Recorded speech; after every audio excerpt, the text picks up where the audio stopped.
வறுமையின் அடையாளங்கள் அல்ல, பெருமையின் அடையாளங்கள் என்று செயல்படுகிற தமிழக அரசின் முயற்சிகளை நனவாக்குகிற, வலிமையாக்குகிற முயற்சியில் தொடர்ந்து 100% தேர்ச்சியை அளித்து வருகிற முதுகலை இயற்பியல் ஆசிரியர்.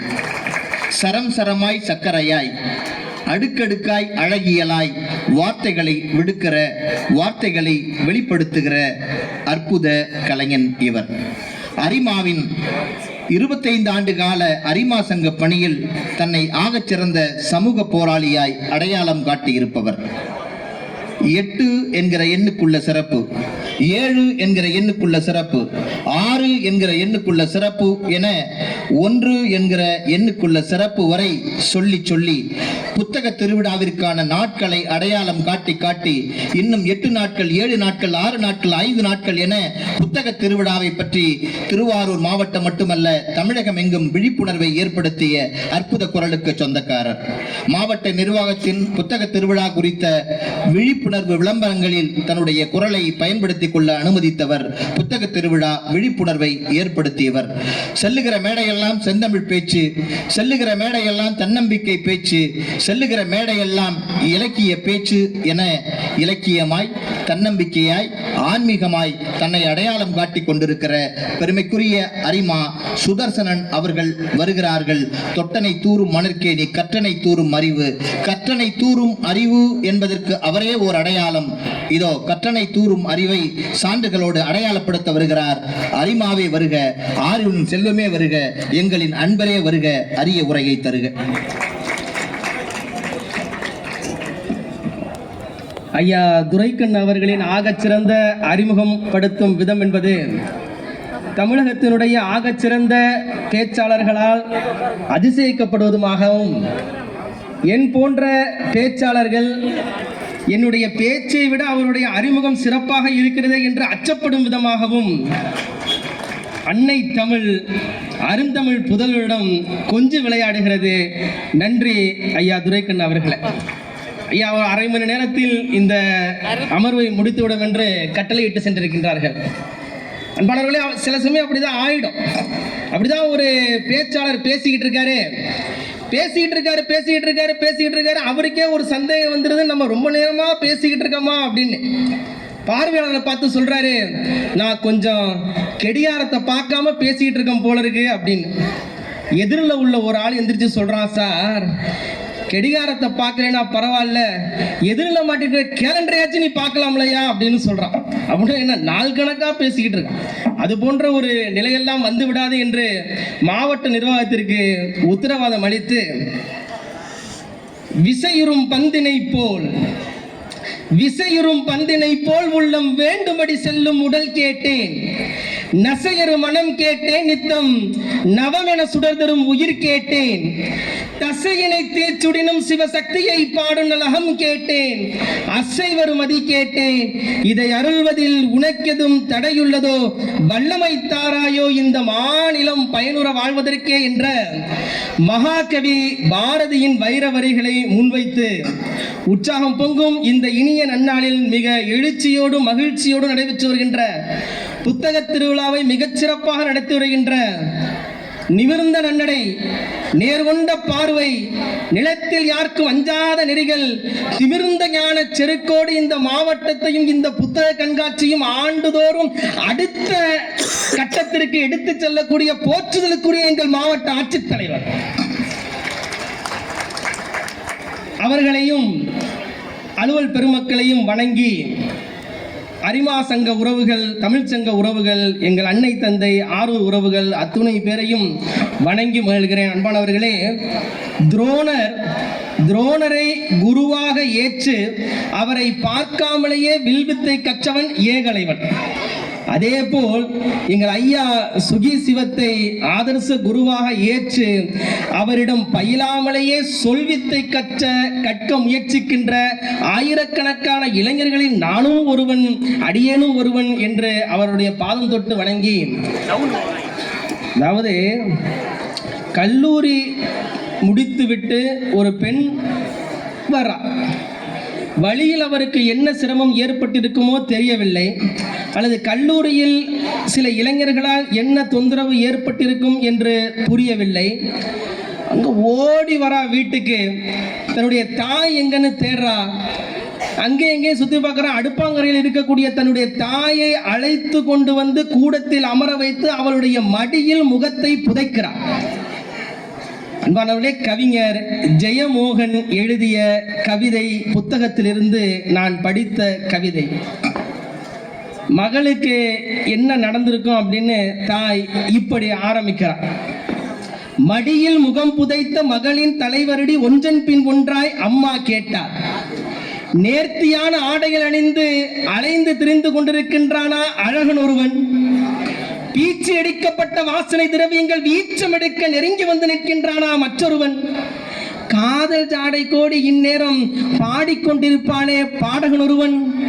வாகனத்தில் வந்து வேகம் எடுத்து வித்தை காட்டுவதையே வேலையாக செய்து கொண்டிருப்பானே வீணன் ஒருவன். கண்டிப்பாக இந்நேரம் சில பேர்களாவது கவிஞர்களாகி இருப்பார்களே.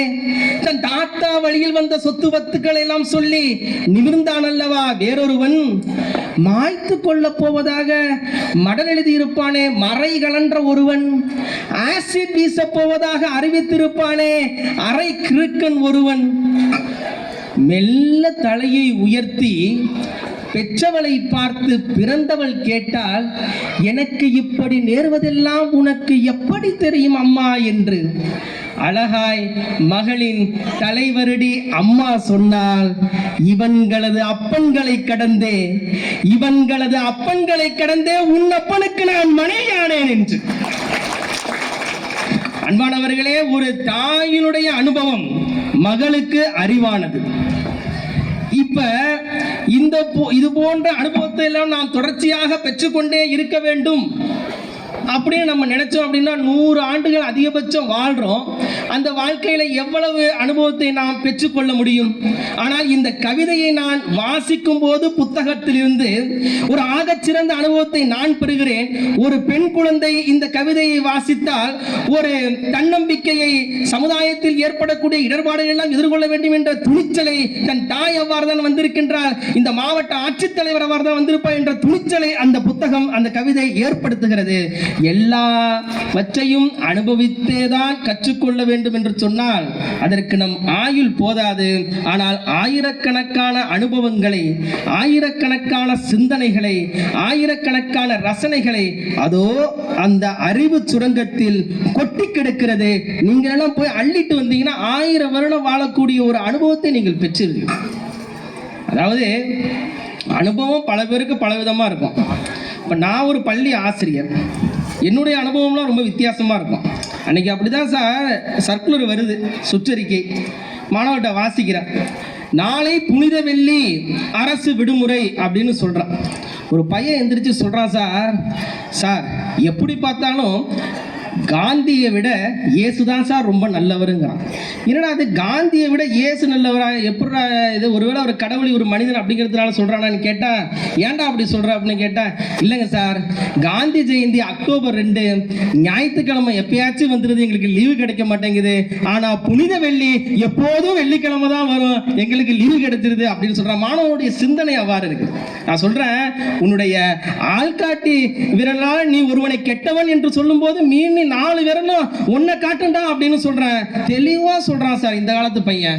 சார், நான் ஒருத்தனை கெட்டவன்னு காட்டணும் முடிவு பண்ணிட்டு ஆள்காட்டி விரல காட்டுறேன்ல சார், 5 விரலையும் தான் காட்டுறேன், இவன் கெட்டவன் அப்படின்னு தான் சொல்றேன். அப்படிதான் இந்த காலத்தினுடைய மாணவ அப்படி. அதாவது நிறைய அனுபவங்களை நம்ம சொல்லிக்கொண்டு போகலாம். என்றாலும் என்னுடைய வாழ்க்கையில் என்னை பாதித்த வரிகள், நான் மிகுந்த வலியோடு இருந்தபோது என்னை ஒழுங்குபடுத்திய வரிகள் என்பது எது என்று சொன்னால், அன்பானவர்களே, போற்றுதலுக்குரிய இன்றைய சிறப்பு விருந்தினர் ஐயா சுகி சிவம் அவர்களுடைய புத்தகத்தில் இருந்த ஒரு வரி. அதாவது வாழ்க்கையில் நான் கல்லூரி முடித்த பின்பு போட்டித் தேர்வு எழுதுகிற, நிறைய முறை தோல்விகளை சந்திக்கிறேன், என்னடா பண்ணுறது அப்படின்னு, சரி இதை விட்டுட்டு நம்ம போயிடுவோமா, நம்ம அப்பாவோட தொழில் சார்ந்த அந்த நிலைக்கு போயிடுமான்னு நினைக்கும் பொழுது ஐயா அவருடைய புத்தகத்தில் இருந்த ஒரு வரி என்னுடைய வாழ்க்கையை மாற்றியது. கஷ்டப்படாமல் இருக்க கஷ்டப்படுங்கள். அதுக்கு ஒரு அற்புதமான ஒரு உதாரணம் சொல்லியிருப்பாரு. பட்டாம்பூச்சி பூங்காவிற்கு ஆசிரியர் மாணவரை அழைத்து செல்றாங்க. அப்ப ஒரு மாணவன் வந்து பட்டாம்பூச்சி தன்னுடைய முந்தைய நிலை கூட்டுப்புழு நிலையில் இருக்கும். அந்த கூட்டுப்புழு இருக்கக்கூடிய பட்டாம்பூச்சி ஒவ்வொரு முறையும் தன்னுடைய இறகுகளால் கூட்டை உடைக்க முயற்சி செய்யும்.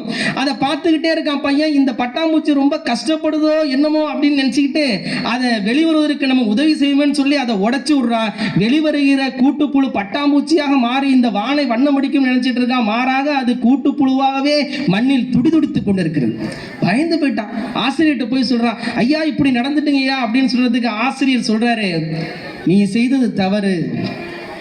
ஒவ்வொரு முறை பட்டாம்பூச்சி தன்னுடைய இறகுகளால் கூட்டை உடைக்க முயற்சி செய்யும் போதும் அதனுடைய இறகுகள் வலுப்பெறுகிறது. ஒவ்வொரு முறை அது கஷ்டப்படும் பொழுதும் அதனுடைய இறகுகள் வலுப்பெறுகிறது. எப்போது அது முழுமையாக வலுப்பெறுகிறதோ அப்போது ஒரே அடியில் அந்த கூட்டை உடைத்து விட்டு வெளிவருகின்ற கூட்டுப்புழு வண்ணத்து பூச்சியாக இந்த வானில் வட்டமடிக்கும் என்று சொல்கிறார். அன்பானவர்களே, எனக்கு போட்டித் தேர்வு எழுதும் போது மிகப்பெரிய ஒரு உத்தேசத்தை கொடுத்த வார்த்தை கதைகள் இது. தோல்வி அடைஞ்சிக்கிட்டே இருக்கோம் அப்படின்னா நம்ம வலுப்பெற்றுக்கிட்டே இருக்கோம், அடுத்து வெற்றி பெற போகிறோம் என்ற அர்த்தத்தை அந்த நூல், அந்த வரிகள் என்னை மாற்றியது என்று சொன்னால், அந்த வரிகள் என்னை மாற்றியது, என்னை உயர்வாக்கியது. உங்களை உயர்வாக்கக்கூடிய வரிகள் அதோ அந்த அறிவு சுரங்கத்தில் இருக்கிறது. தேடி கண்டுபிடிக்க வேண்டியதான். நீங்க போய் உங்களை செம்மைப்படுத்தக்கூடிய, உங்களை செழுமைப்படுத்தக்கூடிய, உங்களை அடுத்த நிலைக்கு செல்லக்கூடிய ஆகச்சிறந்த புத்தகங்கள் அங்க இருக்கு. அதை போய் நம்ம படித்து இந்த வரிகளை நாம் பெற்றுக்கொள்ள வேண்டும். சரி, இப்படிலாம் நமக்கு அறிவு கிடைச்சிருதுங்க. இந்த அறிவு கிடைச்சதுனால என்ன ஆகும் அப்படின்னு கேட்டீங்கன்னா, இந்த இடத்தில் இதை நான் பெருமையாக பதிவு செய்து கொள்ள விரும்புகிறேன். எங்கள் பகுதியை சேர்ந்த ஆசிரியர், நல்லாசிரியர் வரதராஜன் இதே திருநெய்ப்பேர் அரசு மேல்நிலைப் பள்ளியில் தலைமை ஆசிரியராக பணியாற்றினார். இங்குள்ள பல பேருக்கு அவரை பற்றி தெரிந்திருக்கும். ஒரு ஆகச்சிறந்த தலைமை ஆசிரியர். அவருடைய பணியின் காரணமாக அவரை சாரட் வண்டியில் அழைத்து வந்து 10 கிலோமீட்டர் அழைத்து வந்து மாணவர்கள் விட்டு சென்றதாக கூறுவார்கள். அன்பானவர்களே, தன்னுடைய உயிர் இந்த உடம்பில் உள்ளவரை அவர் மாணவருடைய கல்வி வளர்ச்சிக்காக தினந்தோறும் பாடுபட்டார். தன்னுடைய உயிர் இந்த உடலை விட்டு போன பிறகு இந்த உடல் மருத்துவக் கல்லூரி மாணவருடைய அறிவு வளர்ச்சிக்காக பயன்பட வேண்டும் என்று சொல்லி உடல் தானம் செய்தார். ஆனால் அதுவல்ல செய்தி. அன்பானவர்களே, உடல் தானம் செய்து விட்டார். ஒரு வாரம் கழித்து அவருடைய அறை தூய்மை செய்யப்படுகின்றது. அப்போது ஒரு டைரி இருக்குங்க. அந்த டைரியில கவர் கவரா பணம் இருக்கு. என்னடா அது கவர் கவரா பணம் இருக்கு அப்படின்னு சொல்லி பார்க்குறாங்க. அதில் அந்த டைரியில் ஒரு குறிப்பு எழுதப்பட்டிருக்கின்றது. ஒரு ஊரில் ஒரு இறப்பு நடந்தால் எல்லோரும் துன்பமாக இருந்தாலும் அந்த மயான ஊழியர்களும் அந்த ஈமச்சடங்கு செய்பவர்களும் அந்த நாவிதனும் நமக்கு இன்று வருமானம் கிடைக்குமே என்று எண்ணி இருப்பான். ஆனால் மதிப்புக்குரிய சட்டமன்ற உறுப்பினர்களை வருகிறவர்கள் என்று வரவேற்கின்றோம். ஆனால் நான் என்னுடைய உடலை தானம் செய்வதால் அத்தகைய ஒரு அவர்கள் என்னால் ஐயோ இவர் உடலை தானம் செஞ்சிட்டாரு, இவரால் கிடைக்கக்கூடிய வருமானம் நமக்கு கிடைக்காமல் போய்விட்டதே என்று நினைக்க கூடாது என்று எண்ணி அவர் கவரா பணத்தை போட்டு இதை நாவிதர்களுக்கு கொடுத்துருங்க, இதை ஈமச்சடங்கு செய்வர்களுக்கு கொடுத்துருங்க, இதை மயான ஊழியர்களுக்கு கொடுத்துருங்க என்று சொல்லக்கூடிய ஒரு மிகப்பெரிய அறிவு எவ்வாறு ஏற்பட்டது என்று சொன்னால் அந்த வாசிப்பு திறன் தான். அறிவினான் ஆகுவதுண்டோ பிரிதின் நோய் தன்னோய் போல் போற்றா கடை. அடுத்தவங்க துன்பத்தை தன் துன்பமா உணரும் பொழுதுதான் அந்த ஒரு இது கிடைக்கும். அன்பானவர்களே, இந்த அவையை நான் சற்று ஆழமாக செல்ல விரும்புகிறேன். இங்கு உள்ள அனைவரும் ஒரு 2 நிமிடம் 3 நிமிடம் என்னோடு சிவகாசி வரை பயணம் செய்ய வேண்டியிருக்கும். சமீபத்தில் நான் வாசித்துக் கொண்டிருக்கிற புத்தகம் லக்ஷ்மண பெருமாள் அவருடைய கதைகள் பற்றிய புத்தகம். அந்த புத்தகத்தில் ஒரு கதையை படிக்கின்றேன். தீ என்ற தலைப்பிடப்பட்ட அந்த கதை. அந்த கதையின் கதாபாத்திரம் சேர்மத்தாயி என்ற ஒரு பெண். அவளுக்கு 4 பெண் குழந்தைகள். தன் கணவனால் கைவிடப்பட்ட நிலையில் ஊர் சுற்றி கடன் இருக்கக்கூடிய சூழலில் அந்த 4 பெண் குழந்தைகளையும் அவள் வேலைக்கு அனுப்ப வேண்டிய ஒரு சூழல். தீப்பெட்டி தொழிற்சாலை சிவகாசிக்கு வேலைக்கு அனுப்புகிறாள். அன்பானவர்களே, அன்று திங்கட்கிழமை அதிகாலை தன்னுடைய 4 பெண் குழந்தைகளையும் அந்த வாகனத்தில் ஏற்றிவிட்டு அவள் காலை கடன்களை செய்து கொண்டிருக்கின்றார். அந்த சமயத்தில் ஒரு அபாய குரல் அவளை அழைக்கின்றார். வெளியில் ஓடி வந்து பார்க்குறா, என்ன அப்படின்னு. செர்மத்தாயே, உனக்கு விஷயம் தெரியாதா? உன் பிள்ளைங்க போய் வேலை பார்க்குற அந்த தீப்பெட்டி தொழிற்சாலை பற்றி எரியுதான். ஏகப்பட்ட பேர் அங்கே இறந்து போயிடுறாங்களாம். கைகாலெல்லாம் பாதி பேருக்கு காணுமா அப்படின்னு சொல்லும் பொழுது தன்னுடைய ஈரக்கூளை நடுங்க நடுங்க என்ன செய்யறதுனே தெரியாம அங்கேயும் இங்கேயும் தவிக்கிறா. எங்கேயாச்சும் காலனா காசு இருக்குமான்னு தேடுறா. ஒண்ணுமே இல்லை. அன்னைக்கு திங்கக்கிழமை சனிக்கிழமை தன் பிள்ளைங்க சம்பாதிச்சு வச்ச காசெல்லாம் தீபாவளிக்கு வாங்கின வட்டிக்கு வாங்கினதை கொடுக்கவே சரியாயிட்டு ஒண்ணுமே இல்லை. சரின்ட்டு ஓட்டமும் நடையுமா சிவகாசி 12 கிலோமீட்டர் ஓடுற சேர்மத்தாய். ஓடி மருத்துவமனையில் பார்க்குறா, கறிக்கட்டைகள் போல் உடல்கள் அடுக்கி வைக்கப்பட்டிருக்கு. எங்கே பார்த்தாலும் ஒரே ஓலம். ஐயோ, தன்னுடைய குழந்தைகள் என்ன ஆனார்களோ ஏதானார்களோ என்று பதைபதித்து நின்று கொண்டிருக்கிறார். அந்த சமயத்தில் தன்னுடைய முந்தானையை பிடித்து யாரோ இழுப்பது போன்ற ஒரு உணர்வு. திரும்பி பார்க்கிறா, தன்னுடைய 4 குழந்தைகளும் அம்மா என்று அழைக்கின்றது. அப்படியே கட்டி அணைத்து உச்சி மோந்து அவர்களை முத்தமிட்டு, என்னுடைய ஸ்ரீதேவியே, என்னுடைய ரத்தினமே, என்னுடைய முத்தே என்று கொஞ்சி, அம்மா நாங்களாம் தப்பிச்சு வந்துட்டோம்மா அப்படின்னு ரொம்ப சொல்லும்பொழுது, ரொம்ப சந்தோஷமானு சொல்லும்போது அதில் அந்த பொண்ணுங்க சொல்லுது, அம்மா ரொம்ப எங்களுக்கெல்லாம் பசிக்குதுமா, நீ காலையில் கொடுத்த தூக்குச்சட்டி அங்கேயே தான் வச்சுட்டு வந்துட்டோம், அந்த இடத்துல தான் தீ பிடிச்சிது, அதனால வந்துட்டோம், ரொம்ப பசிக்குதுமான்னு சொல்லும்போது, இல்லை அந்த தூக்குச்சட்டி போனால் போகுது, நீங்களாம் உயிரோடு இருக்கீங்களேன்னு கட்டி அடைச்சிக்கிறா. உங்களுக்கு சாப்பாடு தானே வேணும், ஓடுறாங்க. ஒரு கவுண்டரில் சாப்பாடு கொடுக்குறாங்க, போய் கேட்குறா. அவங்க சொல்கிறாங்க, அந்த கவுண்டரில் இறந்தவர்களோட உறவினர்களுக்கு மட்டும்தான் உணவு டோக்கன் கொடுக்கப்படும், உங்களுக்குலாம் கொடுக்கப்படாதுன்னு சொல்றாங்க. என்ன செய்யறேனே தெரியல. ஒருவேளை இந்த சிவகாசி முழுவதுமாகவே தீப்பற்றி எரிந்திருக்க கூடாதா என்று ஓலமிடுகிறார். சாகிற வரை நாம் அந்த ஒரு எல்லைக்கு போகும் அளவிற்கு அவள் ஓலமிடுகிறார். ஓடி வர பார்த்தா மறுபடியும் அந்த 4 பிள்ளைங்களும் பசியால கண்ணெல்லாம் சொக்கி போய் நிக்குது. என்ன பண்றதுன்னே இவளுக்கு தெரியல. அந்த கடைசி பெண் முத்துலட்சுமின்னு பேரு. இவ காலை பிடிச்சிட்டு, அம்மா ரொம்ப பசிக்குதுமா அப்படின்னு சொன்னோன்னே இவளுக்கு என்ன செய்யறேன்னு தெரியல. பக்கத்துல இருக்கிற கட்டையை எடுத்து வாருன்னு வாடுறா.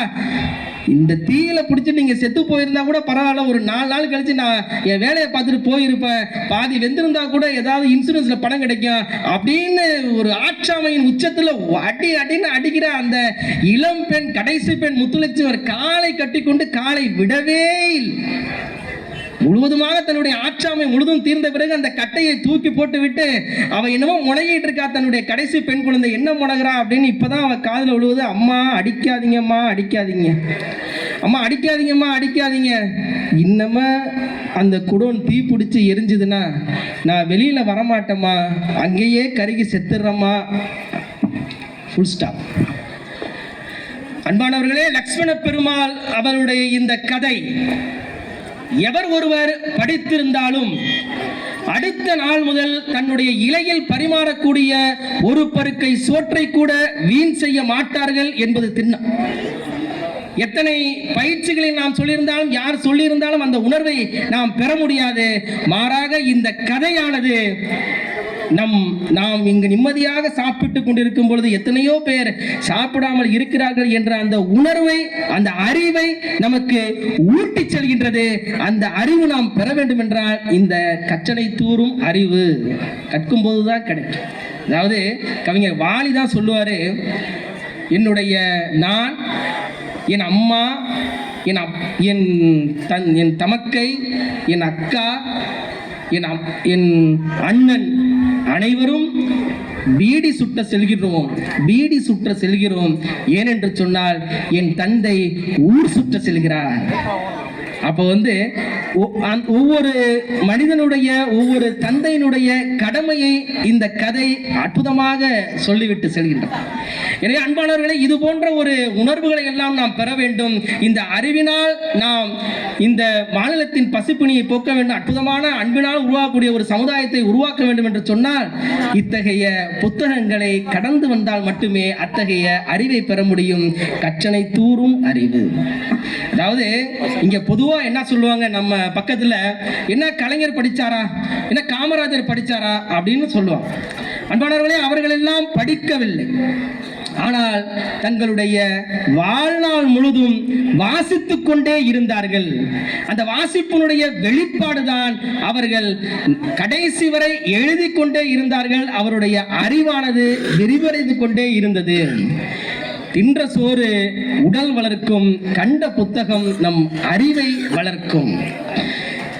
நம்முடைய முத்தமிழறிஞர் மண்ணின் மைந்தர் கலைஞர் அவர்கள் புறநானூற்று பாடல்கள், புலவர்கள் எழுதிய அந்த பாடல்கள் எல்லாம் நமக்கு சற்றும் அது புரியாது. அந்த நிலையில் தான் இருக்கும். புலவர்கள் மட்டுமே புரிந்து கொள்ளக்கூடிய ஒரு நிலையில் இருக்கும். அந்த புறநானூற்று பாடல்கள் எல்லாம் அரசரை பாடவில்லை, மாறாக அந்த சமயத்தில் வாழ்ந்த சேவகனை பாடுகின்றது. அந்த நாட்டில் உள்ள சாதாரண குடிமகன்களை பற்றி பாடுகின்றது. அவர்களுடைய வீரத்தை பற்றி பாடுகின்றது. அந்த பெண் குலத்தின் வீரத்தை பற்றி பாடுகிறது. புறநானூற்றி நாம் நிச்சயமாக புரிந்து கொள்ள முடியாது. ஆனால் கலைஞர் அவர்கள் தன்னுடைய கைவண்ணத்தில் கலைஞர் கவிதைகள் என்னும் புத்தகத்தில் மிக அற்புதமாக செதுக்கி வைத்திருப்பார். அதாவது தாய் தன்னுடைய கணவனை இழந்துடுறா போர்க்களத்தில், எதிர்நாட்டு வீரர்களா. பிறகு தன்னுடைய குழந்தையை போர் வீரனாக சிறுவயதிலிருந்தே தயார் செய்து அவனை போர்க்களத்திற்கு அனுப்புகிறார். கலைஞரின் வரிகளை கேளுங்கள் அன்பானவர்களே. அவர் சொல்றா, தாய் கட்டி அணைத்து கழித்த என் கணவனது நெஞ்சகத்தை வெட்டி பிளந்து வீழ்த்து விட்ட பகை குலத்தை எட்டி உதைத்து துரத்தி ஏற்றிடுவீர் வெற்றி கொடி என்றும் எதிரிகளின் கோட்டையிலே நம் முரசு முழங்கட்டும் என்றும் உச்சி மோந்து திலகமிட்டு குடிமிதனை கோதிவிட்டு உடைவாளை கையில் தந்து சென்று வா மகனே என்று அனுப்பி வைத்தேன். அவனோ கொடுவாளால் களிறுகளை கொன்று போட்டு குன்றுகளை பந்தாடுதல் போல் அவற்றை உருட்டிவிட்டு படுகளத்தில் விளையாடி வினை முடிக்கின்றான் என்றும் நெடுமரம் போல் பகைப்படை வீழ்கின்றதென்றும் அடுக்கடுக்காய் தித்திப்பு செய்திகள் வந்திடவே அடக்க ஒண்ணா ஆவலுடன் அது காண களம் புகுந்தேன். ஐயத்திற்கிடமே இல்லை, வெற்றி நமக்கேதான். ஆனால் ஒன்று, அங்கே என் அருமை மகனைத்தான் காணவில்லை. அம்மா போய் பார்க்கிறா, பிள்ளைய காணும். குருதி மனம் கமழுகின்ற போர்க்களத்தில் குமுதமலர் மொட்டுகளாய் முளைக்கும் தலைகள், வீழ்ந்துள்ள வீரர்தம் உடல்களோ கவிழ்ந்து விட்ட படகுகளாம், வெட்டுண்ட கை கால்கள் வேலையின்றி மிதக்கின்ற துடுப்புகளாம்.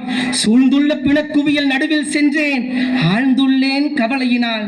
என் அருமை மகனே, நீ போர்க்களத்து பிணமாகி வாழ்கின்றாயா அல்லது புறமுதுகிட்டோடி செத்து தொலைந்தாயா என கேட்டு துடித்திட்டேன். வாழ்கின்றேன் அம்மா வீரனாக என்றொரு குரல் தாழ்கின்ற என் தலையை நிமிர்த்ததெங்கே? குரல் வந்த திசை நோக்கி பறந்து போனேன். உள்ளபுறம் வாய்ந்த மகனே நீ எங்கே என்றேன். இங்கே என்றான், கண்டுகொண்டேன். வலம்புரி சங்கே என்றவாறு தழுவி கொண்டேன். கையில் வெற்றியம்மா வெற்றி என்றான்.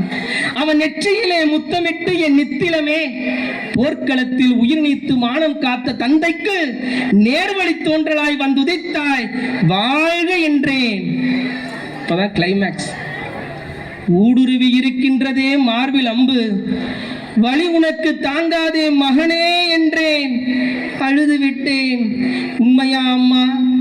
உன் கண்ணால் கண்டு நீ எனக்கு உரைக்கும் வரை நான் உணரவில்லை அம்மா என்றான். உயிர் விட்டான் மடி மீது, போய்விட்டான் உயிரோடு என்னை மட்டும் விட்டுவிட்டு. அன்பானவர்களே, ஒரு ஆகச் சிறந்த புறநானூற்று சம்பவத்தை நாம் புரிந்து கொள்ள முடியாத அந்த பாடல்களை தன்னுடைய ஆகச் சிறந்த அறிவாலும் தன்னுடைய வாசிப்பு திறனாலும் நாமும் வாசிக்கக்கூடிய ஒரு அற்புதமான அனுபவத்தை நம் மண்ணின் மைந்தர் முத்தமிழர் கலைஞர் அவர்கள் ஏற்படுத்தி இருக்கின்றார்கள். ஆகவே அதாவது நம்ம அந்த அந்த வார்த்தைகள்லாம் நீங்க படிச்சீங்க அப்படின்னா அந்த இடத்துக்கே நீங்க போயிடலாம். அந்த அந்த சூழலுக்கே நம்மை கொண்டு செல்லக்கூடிய ஒரு அற்புதமான வரிகள் எல்லாம் இருக்கும்.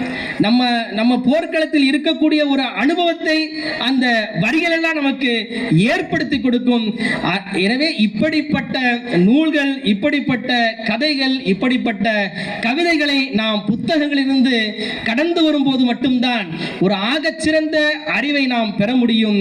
கற்றனை தூரும் அறிவு எந்த அளவிற்கு நாம் கற்கின்றோமோ அந்த அளவிற்கு நம்முடைய அறிவானது விரிவுபடுகிறது. ஐயா அவர்களுடைய முறையில் சொல்லுவது என்றால், வாழ்க்கை என்பது கடல். இந்த கடல்ல நீங்க ஒண்ணுமே படிக்கல அப்படின்னா அப்படி அப்படி கடற்கரையில காத்து வாங்கிட்டு இருக்கலாம். ஆனா சில புத்தகங்களை படித்தீர்கள் என்று சொன்னால் நீங்க கொஞ்சம் உள்ள போய் அந்த கடல் அலை நம் காலை உரசுகின்ற ஒரு இதமான அனுபவத்தை பெறலாம். இன்னும் நிறைய புத்தகங்கள் வாசிக்கிறீங்க அப்படின்னா இன்னும் கொஞ்சம் உள்ள போய் கடல்ல நீச்சல் அடித்து மகிழலாம். முழுமையாக நிறைய புத்தகங்களை படித்து உங்களுடைய அறிவை நீங்கள் விருத்தி செய்தீர்களானால் நீங்கள் ஆழ்கடலில் சென்று முட்டை எடுக்கலாம். அத்தகைய ஒரு அனுபவத்தை நாம் பெறலாம். எனவே அன்பானவர்களே, அறிவு சுரங்கத்திற்கு செல்லுங்கள், அற்புதமான புத்தகங்களை வாங்குங்கள், உங்கள் வாழ்க்கையை மாற்றப்போகும் புத்தகங்களை தேடுங்கள், உங்கள் அறிவை விரிவு செய்யுங்கள், விருத்தி செய்யுங்கள், அதன் மூலம் ஒரு அன்பார்ந்த சமுதாயத்தை படையுங்கள் என்று சொல்லி அற்புதமான வாய்ப்பிற்கு நன்றி கூறி விடைபெறுகிறேன். நன்றி.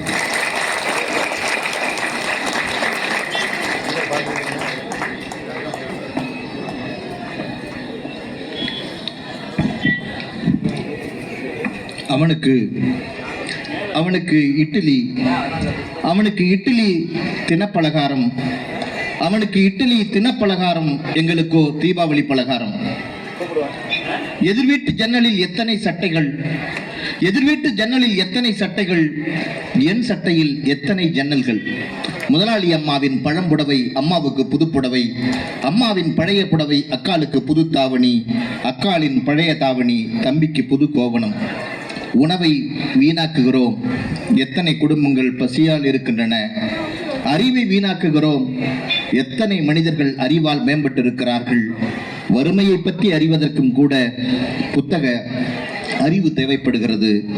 சமூகத்தின் அவலங்களை தெரிந்து கொள்ள அறிவு தேவைப்படுகிறது. அந்த அறிவு கற்றனை தூரும் அறிவு என கற்பித்திருக்கிற அரிமா சுதர்சனன் அவர்களுக்கு நெஞ்சம் நிறைந்த நன்றியினை தெரிவித்துக் கொள்கிறோம். ஒரு மிகச்சிறந்த வாசிப்பாளராய் தன்னை ஒரு குறுகிய நேரத்தில் அடையாளம் காட்டியிருக்கிற அவரை பின்தொடர்வோம். வருகை தந்து சிறப்பு விருந்தினர்களை சிறப்பித்திருக்கிற மரியாதைக்குரிய திருவாரூர் சட்டமன்ற உறுப்பினர் அவர்களுக்கு நன்றியினை தெரிவித்துக் கொள்கிறோம். அவர்களை வருக என்று வரவேற்கிறோம். வருகை தந்திருக்கிற மரியாதைக்குரிய கூத்தாநல்லூர் நகராட்சியினுடைய தலைவர், மரியாதைக்குரிய திருவாரூர் நகராட்சியினுடைய தலைவர் உள்ளிட்ட பெருமக்களை வருக என்று வரவேற்கிறோம். காலம் கருதி மிக விரைவாக அடுத்த அமர்வு தொடங்கும்.